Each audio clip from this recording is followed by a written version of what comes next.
Today, we're going to talk about MV Agusta and how this little Italian company from Varese managed to rack up 139 Grand Prix and also made some of the most beautiful red senoritas the world has ever seen. Let's take a road trip and figure out what makes these motorcycles so goddamn special. Newsflash, MV Agusta actually started as an aviation company. It was founded by a guy called Giacomo Agostini, a Sicilian aristocrat with a passion for airplanes. I'm rich and I think airplanes are cool. In 1907, Giovanni was inspired by some badass Americans called the Wright brothers. These guys flew the first production airplane, and this inspired Giovanni to make an aircraft himself. 10 years later, Giovanni constructed the AG-1, capable of flying 20 meters. Don't tell Giovanni this, but those are actually rookie numbers. Give me a piece of paper and 2 minutes and I can probably beat that. In 1923, Giovanni founded the Agusta Aeronautics Company. And turns out in some cases, dreams really do come true, but this wasn't one of them, because in 1927, Giovanni died, leaving the faith of the company in the hands of his wife and his 4 sons, Domenico, Vincenzo, Mario, and Gerardo. Quick spoiler, one of these kids is obsessed with racing. Take a guess which one. 1939 rolls around and you know the drill. An angry German man looks at Europe and says, "I'll have one of everything." Bad news for the world. Good news for the Agustas, who get to build a bunch of aircrafts to help this angry German man. But that was until 1943, where Italy surrendered from the war, causing a ton of pissed Germans to strip Italian cities of their military resources. The Agusta factory was considered one of those resources. The company was in big trouble, not because they were hoarding a bunch of aircraft stuff, but because, and don't tell anyone this, they were working on a secret project. The MV Agusta factory was developing their first ever motorcycle. But if the Germans heard anything about it, they would, confiscate everything, make a big deal out of it. The Agustas hid the tools, the parts, and the blueprints in various places around Varese so the Germans wouldn't find it. Mechaniccia Vegeta Agusta was founded in 1945. This is the true birth of the MV Agusta motorcycle company. Mechaniccia means mechanic, and Vegeta was the new place of operation, just a few blocks away from their confiscated factory. A year later, they released the MV98 Vespa. Oh, Vespa's taken? Really? Turns out Vespa was already taken by another company getting into two-wheelers. And so they just stuck with the 98. It was a 2-speed with 3 horsepower, and it was capable of doing 70 kilometers an hour, and it had these old school girder forks, but nothing near the beast we would see in the later years. The base model, the Economia, was a lightweight utility motorcycle to address Italy's urgent need for transportation. But Italians don't care about transportation.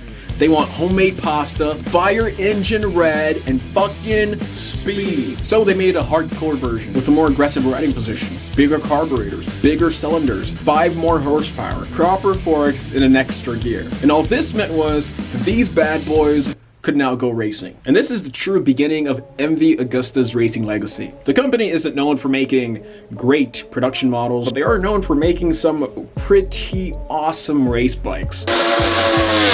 MV Agusta's early days were in enduro, and they sucked. They wanted themselves to name Fragile Diamonds because their bikes were so beautiful and so well crafted, but they ran like shit. Couldn't survive the roughness of enduro terrain. But put these babies on a racetrack and it was a whole different story. In 1947, racer Franco Bertoni put MV Agusta's 98 on the map by winning an amateur race in Brianza. They went on to win races all over northern Italy. But we don't want to get ahead of ourselves because these are amateur races. Then this dude went on to win the nation's Grand Prix in Faenza, which is kind of a big deal. In 1949, MV Agusta was racing with the big leagues at the inaugural Grand Prix motorcycle racing season. But somehow this small Italian company would surpass all these big names in just a matter of a few years. MV Agusta at the time was racing in the little leagues, the 125cc's, and to be honest, they weren't winning anything at all. Their single overhead cam with their lightweight steel trellis frame was no match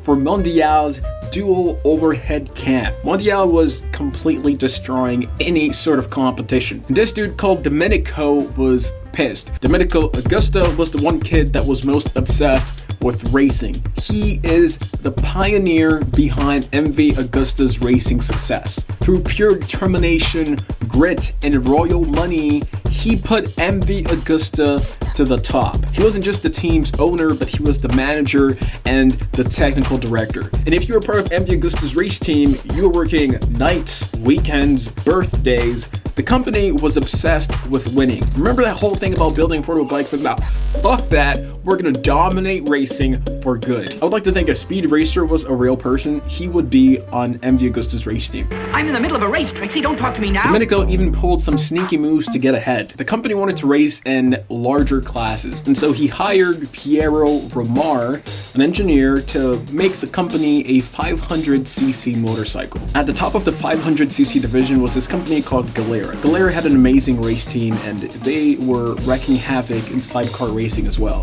The only issue is Piero was the ex-designer for Galera. So MV Agusta's newly built and beautiful 500 Cardano was a direct replica of Galera's 500. And Galera was pissed. But now MV Agusta finally had their hands on a dual overhead cam design. So the dual overhead cam compared to the single allows for a wider angle between the intake and exhaust valves to improve gas flow to the engine. It can also lead to more power. The company didn't win quickly.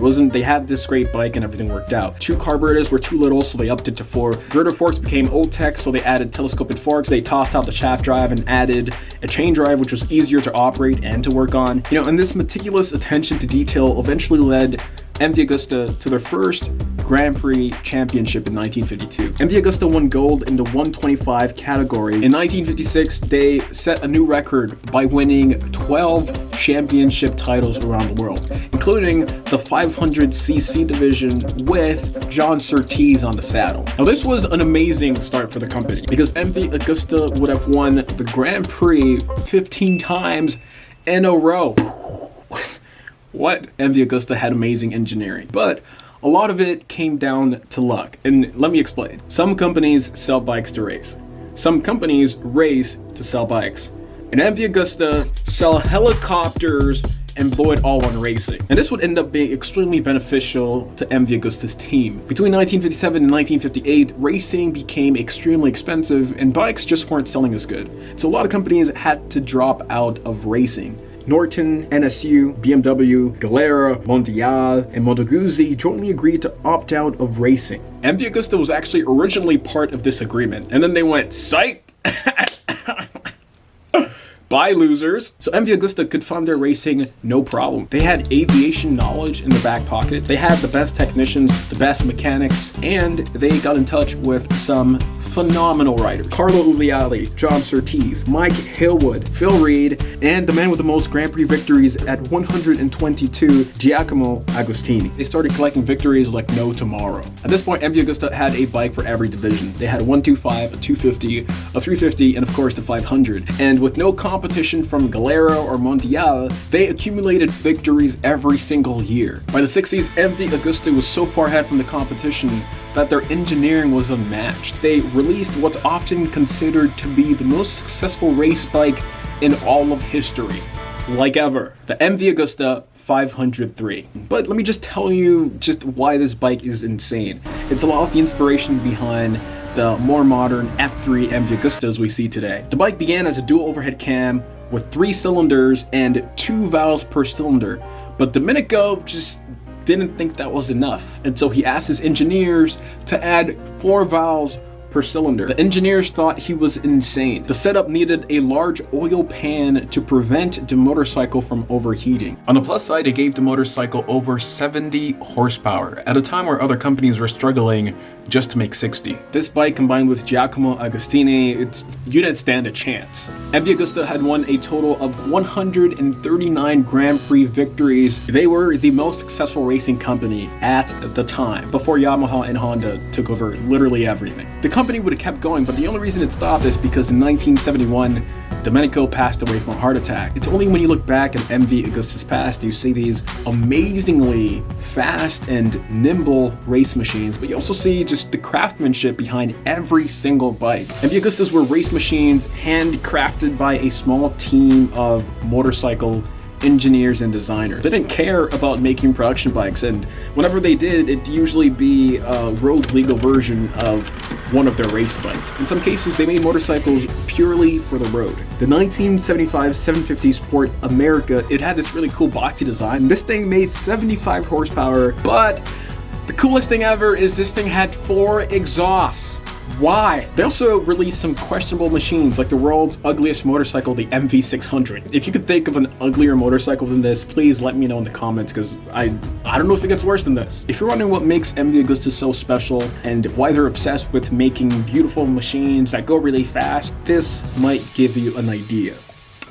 Yeah, this has been a road trip on MV Agusta. Thank you so much for watching this video. This is Gaster Racing. If you liked it, subscribe, join the race team. We're always looking for new recruits. Take care, have a good night, and go ride a motorcycle.